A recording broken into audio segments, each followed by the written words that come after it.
The first thing Eleanor Wright noticed was the quiet, not the peaceful kind that comes with early mornings in Manhattan, when the city seems to hold its breath between night and ambition. This was a different silence. Heavy, intentional, the kind that presses against the chest and refuses to explain itself. She stood in the corridor outside the private maternity wing of St. Catherine's Medical Center, one hand resting instinctively on the curve of her 7-month pregnant belly, the other gripping her phone so tightly her fingers ached. The floor beneath her shoes gleamed with polished marble. Somewhere down the hall, a machine beeped softly, rhythmically, like a metronome counting down a life she had not planned for. Room 614. She didn't knock. The door was slightly open, just enough for the truth to leak out. Inside, sunlight filtered through half-drawn blinds and landed on a hospital bed dressed in crisp white linens. A woman Eleanor recognized instantly lay propped against the pillows, her hair glossy, her skin glowing with the kind of attention money buys. In her arms was a newborn, swaddled in pale blue. Standing beside the bed was Eleanor's husband, Daniel Wright, the man she had been married to for 11 years, the man whose name crowned skyscrapers, the man who had kissed her forehead that morning and told her he'd be tied up in meetings all day. He was smiling, not the polished smile he used on investors or magazine covers, but something softer, private. His hands cradled the baby with an ease Eleanor had begged him to show when they practiced breathing exercises together. He leaned down, murmuring something she couldn't hear, his voice low and reverent, as if this small room were a cathedral. Eleanor's vision blurred, but she didn't step forward. She didn't gasp. She didn't interrupt the scene like a woman in a movie would. She simply stood there, unseen, and watched. The woman in the bed laughed quietly. "She has your eyes, Daniel." Daniel chuckled. "She's perfect. Perfect." Eleanor felt the word land somewhere deep, somewhere permanent. The woman, Madeline Parker, Daniel's executive assistant, the same woman Eleanor had invited into their home for holiday dinners, shifted the baby and looked up at her with adoration that bordered on ownership. "Have you decided when you can tell her?" Daniel exhaled, glancing toward the door. "I have to be careful." Eleanor's emotional, especially now. Emotional. Eleanor's grip tightened on her phone. "She doesn't need to know everything yet," Daniel continued. "Once the paperwork is finalized, it'll be easier. Clean. I'll make sure she's taken care of." Madeline frowned. "And your son?" Daniel's jaw tightened. "She'll raise him. I'll provide. But this," he gestured to the baby between them, "this is my real family." The sentence was delivered calmly, casually, as if he were discussing a business restructuring. Eleanor didn't wait for more. She stepped back, silently, carefully, and turned away before her knees could give out. The hallway stretched endlessly in front of her, each step heavier than the last. She didn't cry. She didn't scream. Her body seemed to understand something her mind had not yet caught up with. Silence was safer. Outside, the city roared back to life, horns blaring, people rushing past with destinations and certainty. Eleanor stood on the curb for a long moment, breathing through the dull ache spreading through her chest, then raised her hand and hailed a cab. She gave her address automatically. The penthouse overlooking Central Park had never felt so empty. That evening, Eleanor moved through the apartment like a guest. The walls were lined with photographs documenting Daniel's rise, groundbreaking ceremonies, award galas, magazine covers. She was in many of them, smiling, arm looped through his, always a step behind. Daniel Wright, visionary developer, billionaire, empire builder. Few people knew that Wright Global Holdings had been born not from Daniel's brilliance, but from Eleanor's inheritance. Fewer still knew the full extent of her involvement. She had preferred it that way. Privacy was a luxury she guarded fiercely. Daniel arrived home late, smelling faintly of antiseptic and a cologne Eleanor had never bought him. He loosened his tie, barely glancing at her as she sat on the sofa. "You're up," he said flatly. "I couldn't sleep," Eleanor replied. He nodded, already distracted. "Long day." She studied him. The sharp suit, the confidence, the man who believed himself untouchable. "Daniel," she said softly, "did you ever feel like silence can say more than words?" He paused and scoffed. "What are you talking about?" "Nothing," she said, and meant everything. That night, Eleanor lay awake listening to Daniel's breathing, steady and untroubled. Her mind replayed the scene in the hospital room over and over, each detail etching itself into memory. She felt the baby shift inside her, a small reminder that she was not alone.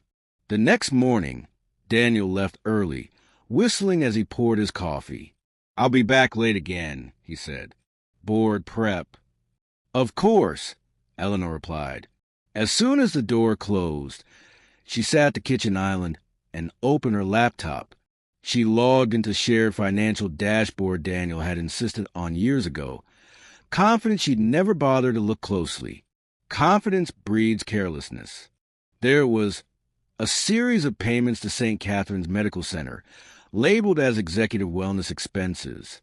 A separate line item flagged as consulting fees, routed to a Shell LLC registered under Madeline Parker's name. Eleanor closed the laptop gently. She picked up her phone and scrolled to a contact she hadn't used in years. Samuel Hargrove, her father's attorney, a man who had drafted documents the way surgeons wield scalpels. When he answered, his voice was calm. "Eleanor, this is unexpected. I need everything frozen," she said. Her voice surprised her with its steadiness. "Accounts, transfers, anything over $500. There was a pause. "Are you sure?" "Yes." "And Daniel?" "Daniel doesn't know yet." Another pause, longer this time. "Understood." Over the next 48 hours, Eleanor said nothing. She packed a small bag and checked into a quiet hotel in Midtown under her maiden name. She met with Samuel in person, handed over photographs she had taken to the hospital door, the audio recording she'd captured without realizing she was doing it. She listened as Samuel explained, in measured tones, the structure of Wright Global Holdings. Class A shares, voting control, 90% ownership, all hers. Daniel's name, she learned, was etched everywhere, on buildings, contracts, press releases, but legally it was decorative. He held dividends, not power, salary, not control, authority by permission, not right. The irony would have made her laugh if she still felt capable of it. On Thursday evening, Daniel called her, irritation barely masked. "Where are you?" "I needed space," Eleanor replied. "The pregnancy." His tone softened instantly. "You should have told me." "I know." A pause. "About the restructuring papers. You were right. I'll sign them tomorrow. We can finalize everything at the board meeting." On the other end of the line, Daniel smiled. Friday morning dawned gray and wet, the city slick with rain. The boardroom on the 42nd floor of Wright Global's headquarters buzzed with low conversation as directors took their seats. Daniel stood at the head of the table, confident, rehearsed, ready to crown himself king. At precisely 10:07 a.m., the doors opened. Eleanor entered. She wore a tailored black maternity suit, her hair pulled back, her posture unyielding. She didn't look tired. She didn't look broken. She looked prepared. Daniel's smile faltered. Behind her, Samuel Hargrove carried a slim leather briefcase. The CFO followed, pale and silent. Eleanor took the seat at the head of the table, the one reserved for the majority shareholder. "Let's begin," she said. And for the first time since she had walked away from that hospital room in silence, Eleanor Wright decided to speak. Daniel tried to reclaim the room with a smile. It was the same smile that had convinced investors to sign, journalists to praise him, and Eleanor to believe in him long after the warning signs appeared.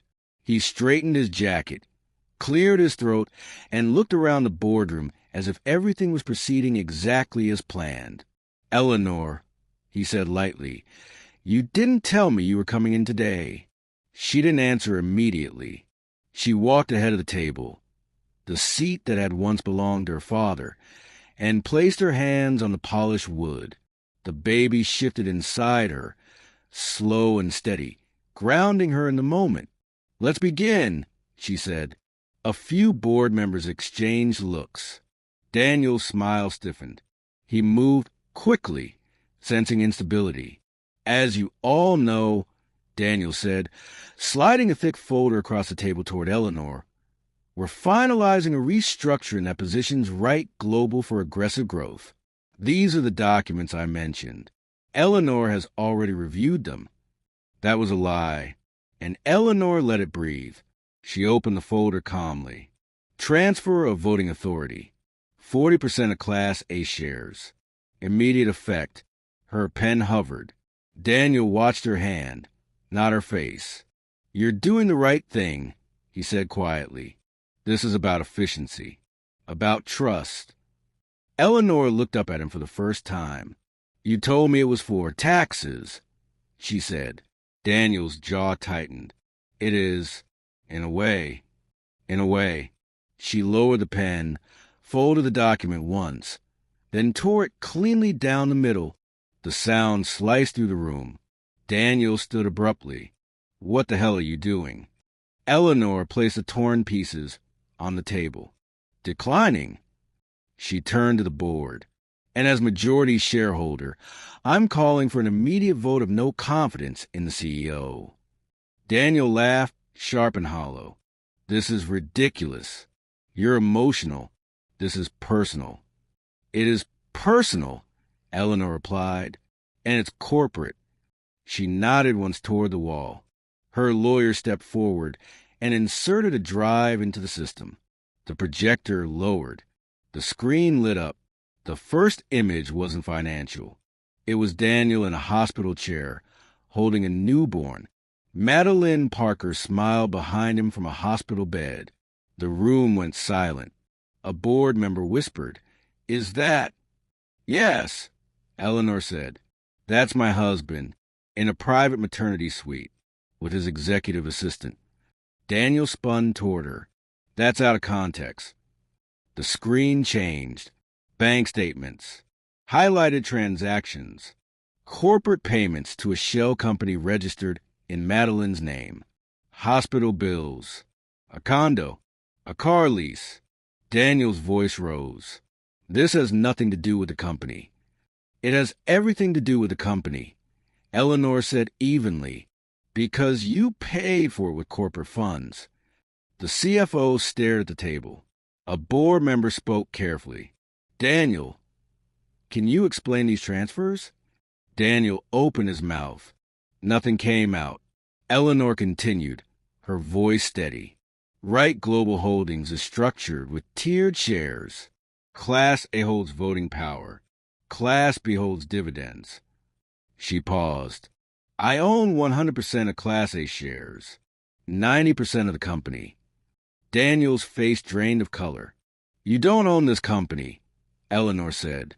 "You were allowed to run it." Silence settled heavily over the table. Eleanor turned back to the board. "I move for immediate termination of Daniel Wright as CEO and referral of these findings for external audit." Hands went up, one by one, even the ones Daniel had brought in himself. The vote was over in seconds. "Security," Eleanor said. Daniel stared at the room, stunned. "You can't do this to me. I'm your husband." Eleanor placed a hand on her stomach.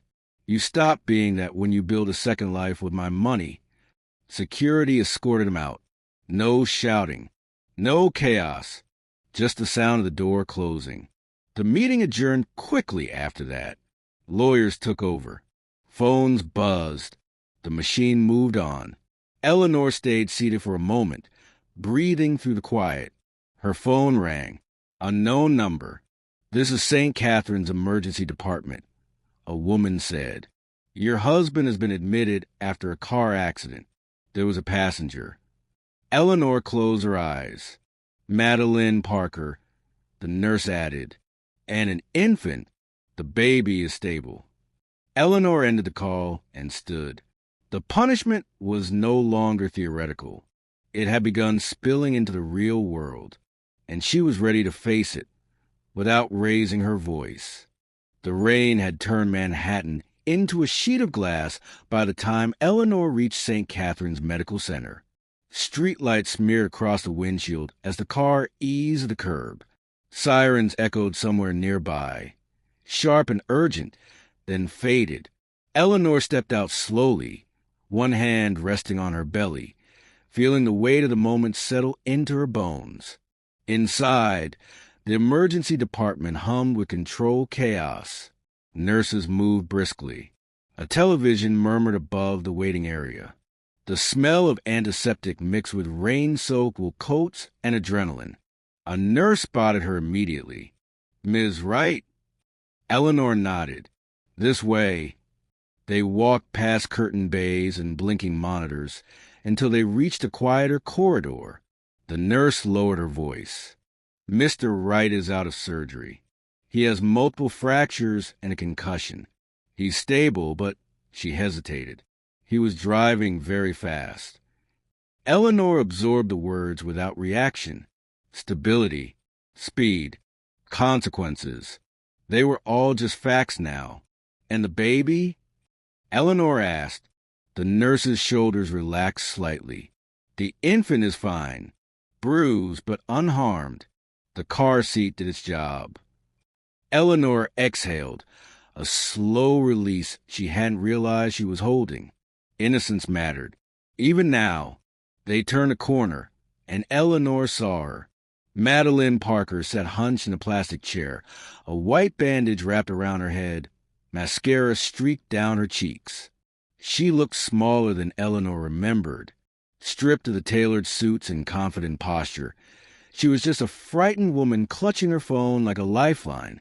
Madeline looked up. The moment their eyes met, something in Madeline snapped. "You!" she shrieked, scrambling to her feet. "You did this. You ruined him."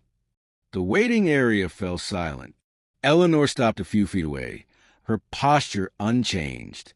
"Sit down," she said calmly. "You're in a hospital." Madeline laughed hysterically.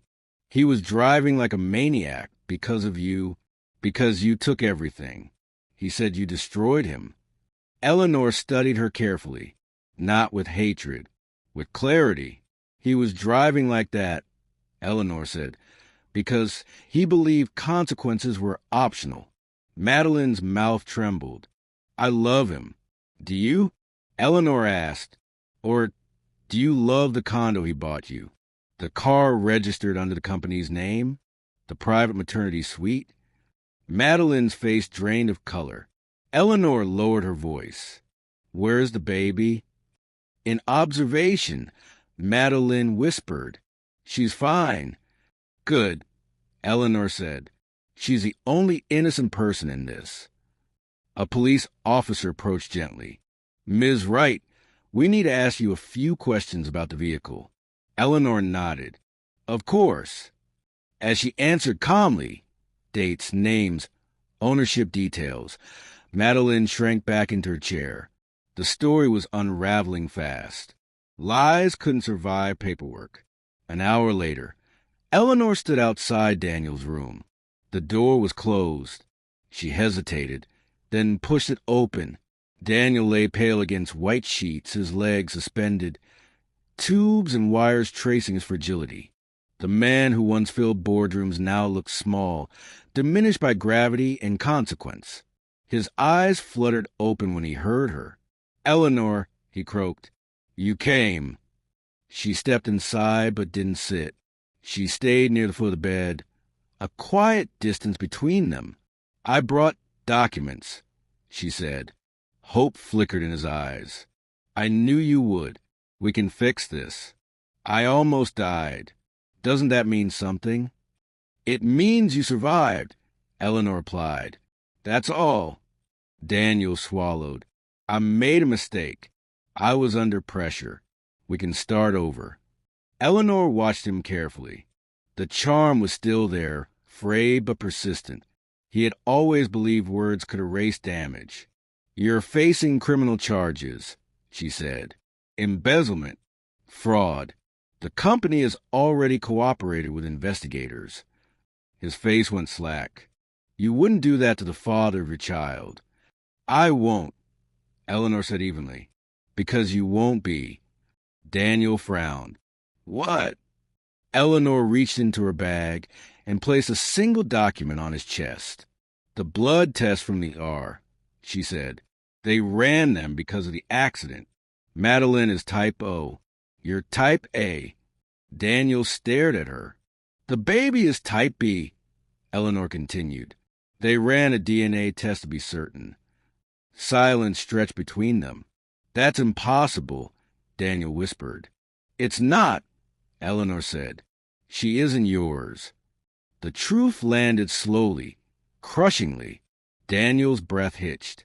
His eyes filled, not with sorrow, but with the horror of realizing how thoroughly he had miscalculated. She lied to me, he murmured. I lost everything for her. For nothing, Eleanor finished. She turned toward the door. Eleanor, he said, desperation breaking through. Please, don't leave me.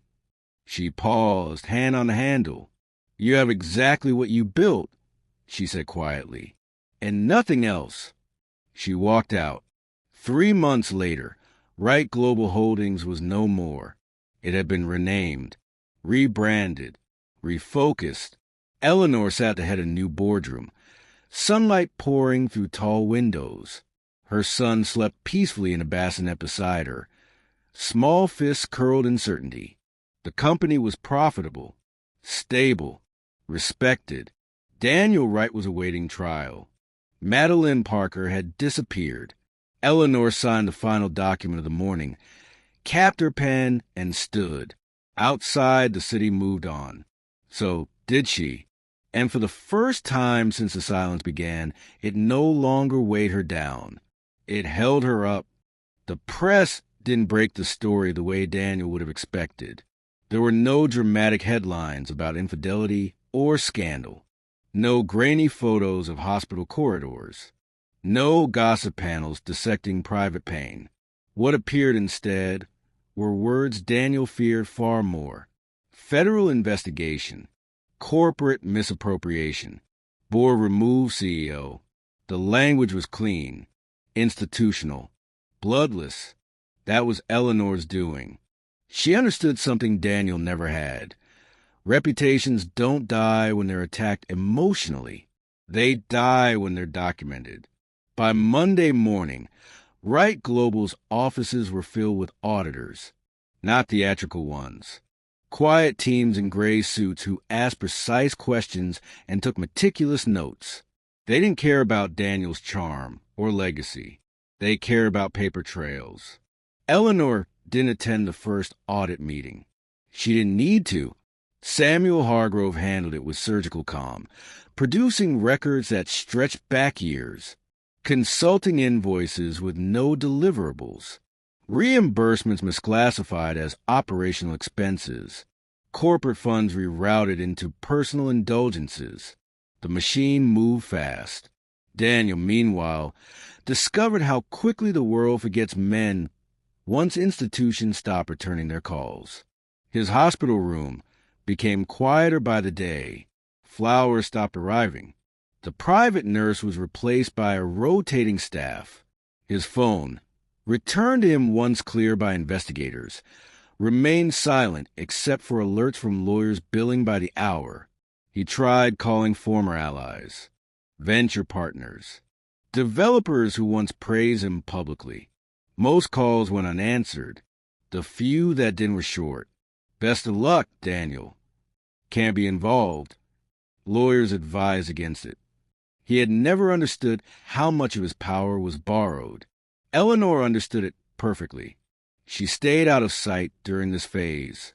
No interviews, no statements. The company issued one carefully worded release confirming leadership changes and cooperation with authorities. Markets responded favorably. Stability, it turned out, was attractive.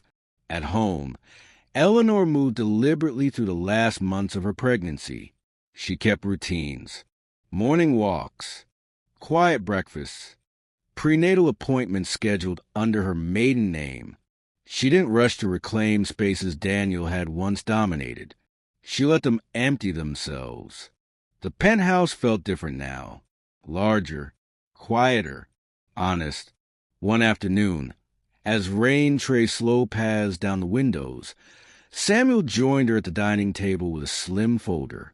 "The district attorney is moving forward," he said. "Charges will be filed within the week." Eleanor nodded. She had expected it. "There's one more thing," Samuel added carefully. "Daniel has been writing letters. Requests, really. He wanted a meeting." Eleanor didn't respond immediately.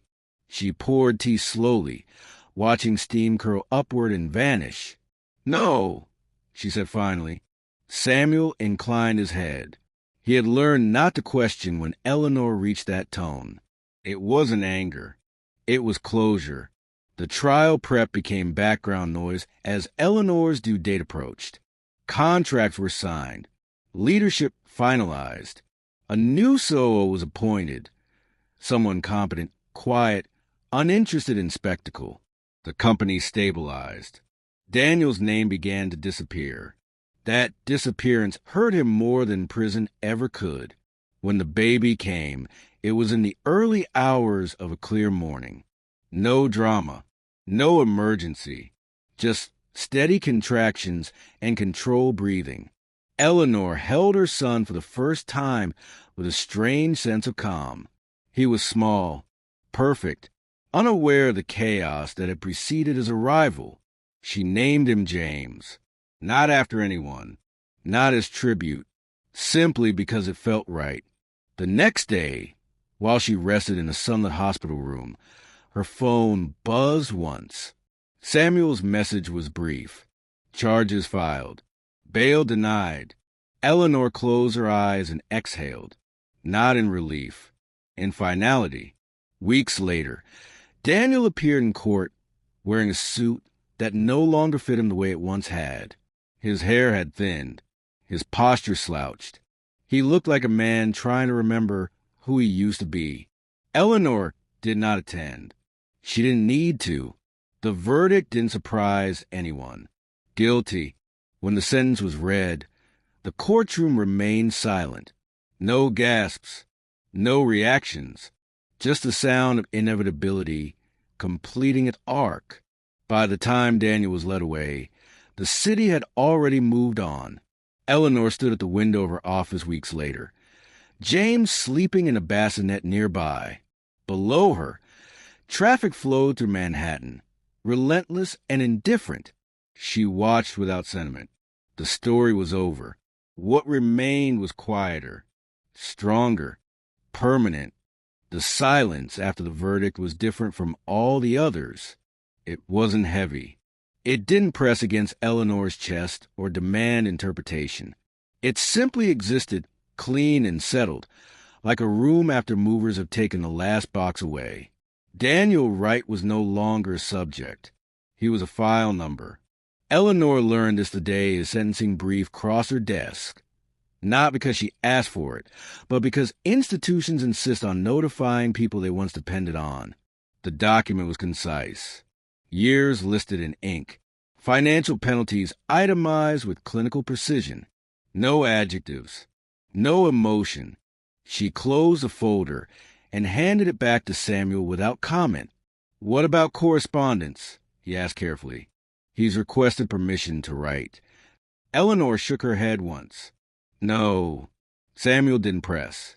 He understood that denial wasn't cruelty. It was boundary. Daniel had spent his life treating access as entitlement. This was the first rule he would be forced to learn. At the company, the transition was complete. Wright Global had been dissolved into something quieter and far more disciplined. The new name no longer carried a man's ego. It carried purpose. Meetings ran on time. Decisions were documented. No one mistook charisma for competence anymore. Eleanor rarely spoke in board sessions. She didn't need to. When she did, people listened. Not because of fear, but because her words were precise. Final. She left early most days. James was waiting. Motherhood didn't soften her in the way magazines like to romanticize. It grounded her.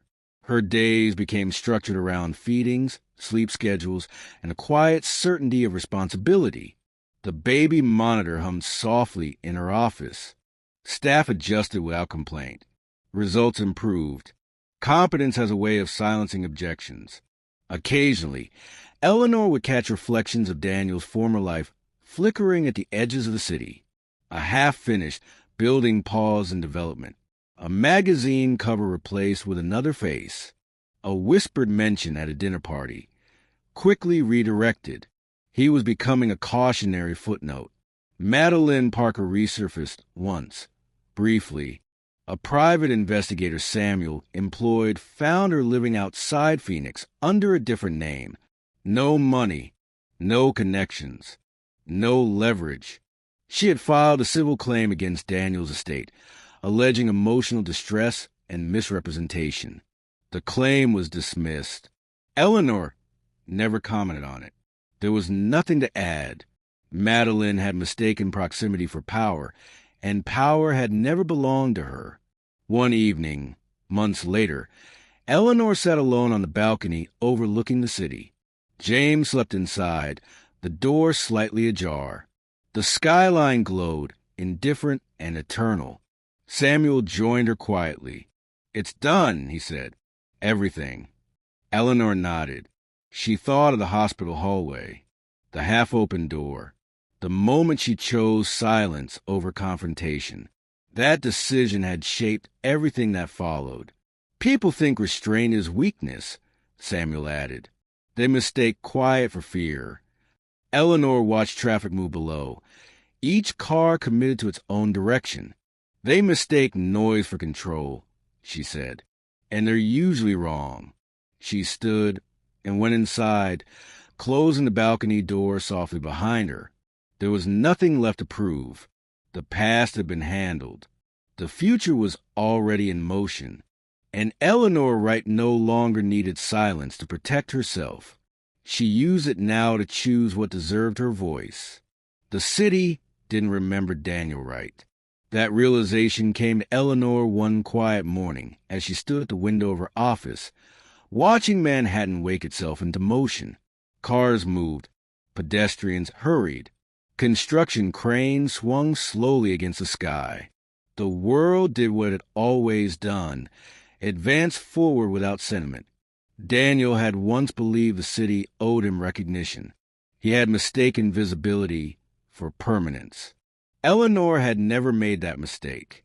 She learned of his final transfer through a routine notice forwarded by Samuel. A different facility, a different number. No explanation required. The system had absorbed him completely. Men like Daniel didn't disappear in dramatic ways. They were processed, reduced, filed. She closed the message and deleted it. James stirred softly in the bassinet beside her desk, his small sounds grounding her in the present. She crossed the room, lifted him carefully, and felt the familiar weight settle against her chest. He smelled like milk and clean cotton, like beginnings that had nothing to do with the past. This, she knew, was a real ending. Not prison, not exile, not regret. Irrelevance. At the company, things moved with quiet efficiency. Quarterly reports were clean. Expansion plans were deliberate. People spoke with intention now, knowing that authority didn't live in volume or bravado. It lived in follow-through. Eleanor didn't dominate rooms. She oriented them. When decisions were made, they stayed made. When standards were set, they held. People adjusted quickly. Systems always do when clarity replaces chaos. Occasionally, someone new would ask about the former CEO. The question was never direct. It came wrapped in politeness. Curiosity disguised as professionalism. Eleanor never answered it. Silence handled that. One afternoon, she left work early and walked through Central Park with James nestled against her shoulder. Leaves shifted underfoot. The city hummed at a respectful distance. She watched other parents pass by, some distracted, some overwhelmed, some quietly present. She felt none of the things she had expected to feel after everything ended. No triumph, no vengeance, no lingering anger, only steadiness. That was the part Daniel would never understand. He thought destruction was loud. He thought power announced itself. He thought winning meant being seen. He was wrong. Power was preparation. Justice was timing. And control was knowing when not to speak. Eleanor paused near a bench and sat, adjusting James so he could see the sky through the trees. He blinked up at the light, unbothered by history. She smiled, not broadly, not performatively. Just enough. She had not raised her voice. She had not begged. She had not rushed. She had observed. She had documented. She had sentenced. And then she had moved on. As the afternoon stretched quietly forward, Eleanor Wright sat with her son and let the city pass without asking anything from her. The silence that remained was no longer armor. It was peace, and it was hers.